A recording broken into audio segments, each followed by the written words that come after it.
ఓటమి భయంతోనే టీడీపీ శ్రేణులు తనపై దాడి చేశాయని ఆగ్రహం వ్యక్తం చేశారు ఏలూరు వైసీపీ ఎంపీ అభ్యర్థి కారుమూరి సునీల్. వెనక నుంచి తన కారు అద్దాలు ధ్వంసం చేశారన్నారు. గత రాత్రి రంగాపురం వద్ద మూకుమ్మడిగా టీడీపీ జనసేన శ్రేణులు దాడికి పాల్పడ్డాయన్నారు సునీల్. శాంతి భద్రతలకు విఘాతం కలగకూడదనే ఉద్దేశంతోనే అభిమానులతో కలిసి అక్కడి నుంచి వచ్చేశారని సునీల్ చెప్పారు.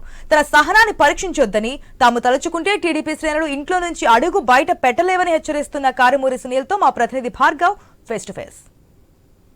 వైసీపీ ఎంపీ అభ్యర్థి కారుమూరి సునీల్ కుమార్పై ఆయన కారుపై కూడా దాడి జరిగినట్లు తెలుస్తోంది. ప్రస్తుతం మనం చూస్తున్నాం కదా, కారుపై జరిగినటువంటి దాడి దృశ్యాలు, కారు వెనుక ఉన్నటువంటి అద్దాలు కూడా ధ్వంసమయ్యాయి. మరి ఈ ఘటనకు సంబంధించి ఏ విధంగా ఈ ఘటన జరిగింది, దీనికి గల కారణాలు ఏంటి అనేది కూడా ప్రస్తుతం వైసీపీ నేతలు కూడా పూర్తిగా దానికి గురించి ఆరా తీస్తున్నారు. దీనికి సంబంధించి ఎంపీ అభ్యర్థి కారుమూరి సునీల్ ఇప్పుడు మనతో ఉన్నారు, ఆయన కూడా అడుగుదాం. సార్ చెప్పండి, ప్రధానంగా ఈరోజు మీపై జరిగినటువంటి దాడికి సంబంధించి ఎక్కడ జరిగింది, ఎందుకు జరిగింది? ఇది రంగాపురం వద్ద జరిగింది.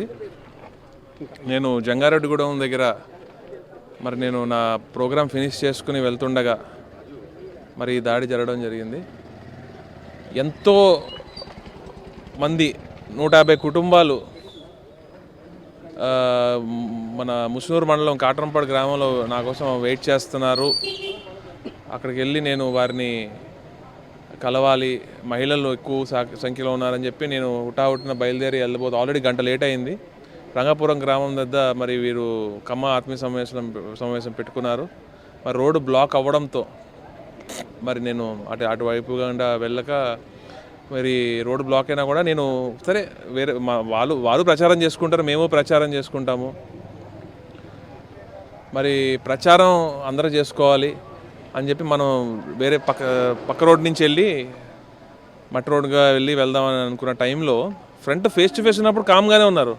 ఎప్పుడైతే రైట్ తిరిగామో అప్పుడు వెనక నుంచి దాడి చేశారనమాట. ఫ్రంట్ ఫేస్ టు ఫేస్ ఉండగా పిల్లిల్లా ఉన్నారు, మేము ఇలా వెనక తిరగగానే వెనకాల నుంచి దాడి.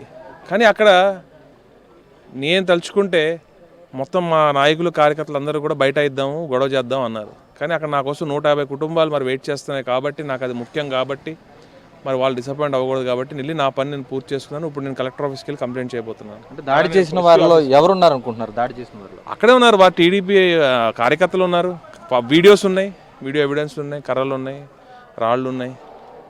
మరి అంత దారుణంగా బిహేవ్ చేస్తున్నారు. అంటే ఎందుకు ఈ దాడి చేశారని మీరు భావిస్తున్నారు? ఓ పక్క ప్రచారాలు పెద్ద ఎత్తున ముమ్మరంగా చేసుకుంటున్నారు, గోదావరి జిల్లాలు అంటేనే ప్రశాంతంగా ఉంటాయి, ఇలాంటి చోట ఇటువంటి ఘటనలు ఎందుకు జరుగుతుంది? మరి ఒకటే ఒక రీజన్, దానికి ఓడిపోతామనే ఫ్రస్ట్రేషన్. సర్వేలు చూస్తున్నా, ఏది చూస్తున్నా కూడా మరి వైఎస్ఆర్ కాంగ్రెస్ పార్టీ బంపర్ మెజారిటీతో గెలవబోతుంది. ఈ ఏలూరు పార్లమెంట్ అయితే టీడీపీ సర్వేలో కూడా ఏలూరు పార్లమెంటు వైసీపీదే అని చెప్పి ఇవ్వడం, ఆ ఫ్రస్ట్రేషన్లో వాళ్ళు ఏం చేయాలో అర్థం కాక మరి అక్కడ బయట వారు కూడా ఉన్నారని చెప్తున్నారు మా వారు. అక్కడ అరాచక శక్తులు మరి ఇలా ఓడిపోతాన భయంతో మరి చేస్తున్నారు. అంటే ఏలూరు పార్లమెంట్లో 2019 ఎన్నికల్లో 7 అసెంబ్లీ స్థానాలు పార్లమెంటు కూడా వైసీపీ గెలిచింది. మరి రాబోయే ఎన్నికల్లో మొత్తం విజయం మాదే అంటున్నారు. ఇప్పటికే అనేక పరిశ్రమల్లో ఒప్పందాలు చేసాం, అవసరమైతే అదానిని అంబానీని కూడా నేరుగా కలుస్తారంటూ పార్లమెంట్ అభ్యర్థి టీడీపీ నేత పుట్టా మహేష్ చెప్తున్నారు. అంటే పరిశ్రమలు అప్పుడే తీసుకొచ్చేసామని వాళ్ళు చెప్తున్నారు, మీరేం చేయబోతున్నారు? ఇప్పుడు మనం జగన్మోహన్ రెడ్డి గారు మాకు ఒకటే చెప్పారండి, ఏదైతే చేయగలుగుతామో అదే చెప్పాలని. ఇప్పుడు గ్రౌండ్లో ప్రజల మధ్యలో లేరు. ఇప్పుడు నేను ఏసీ రూముల్లో ఉండట్లేదు, నేను ప్రజల్లో ఉంటున్నాను. వారు ఏసీ రూముల్లోంచి బయటికి కూడా రావట్లేదు. ప్రజలకి ఏం జరుగుతుంది ఏంటో అది కూడా వారు తెలియదు. మరి ఇంకా అదానీలు అంబానీలని తెచ్చేస్తామంటే అది మాత్రం హాస్యాస్పదం. ముందు గ్రౌండ్ లెవెల్లో ప్రజలకి మనం ఏం చేయగలుగుతాం అది చూడాలి, కానీ ఇష్టం వచ్చినట్టు మాట్లాడతారు, ఇంక మనం ఏం పట్టించుకోగలరు. అంటే మీరు నిన్న పోలవరం వెళ్ళారు, బొట్టాయిగూడెం వెళ్ళారు, జీలిమిల్లి ప్రాంతాలు, మారుమూల గిరిజన ప్రాంతాలు కూడా చూస్తున్నారు కదా. మీరు రాబోయే ఎన్నికల్లో ఎంపీగా గెలిస్తే ఆ ప్రాంతాలకు ఏం చేయబోతున్నారు? ఎప్పటి నుంచో పోలవరం నిర్వాసితుల సమస్య ఉంది, గిరిజన ప్రాంతాలు అభివృద్ధి చెందలేదు. నేను మన ఏలూరు పార్లమెంట్ ఉన్న ప్రతి మండలం తిరిగాను. నాకున్న 107 రోజులు అయింది ఇప్పుడు దాకా నేను ఎంటర్ అయ్యి. ఈ 107 రోజుల్లో నేను కవర్ చేయగలిగినంత నేను కవర్ చేశాను, ఇంకా కూడా మిగిలి ఉంది.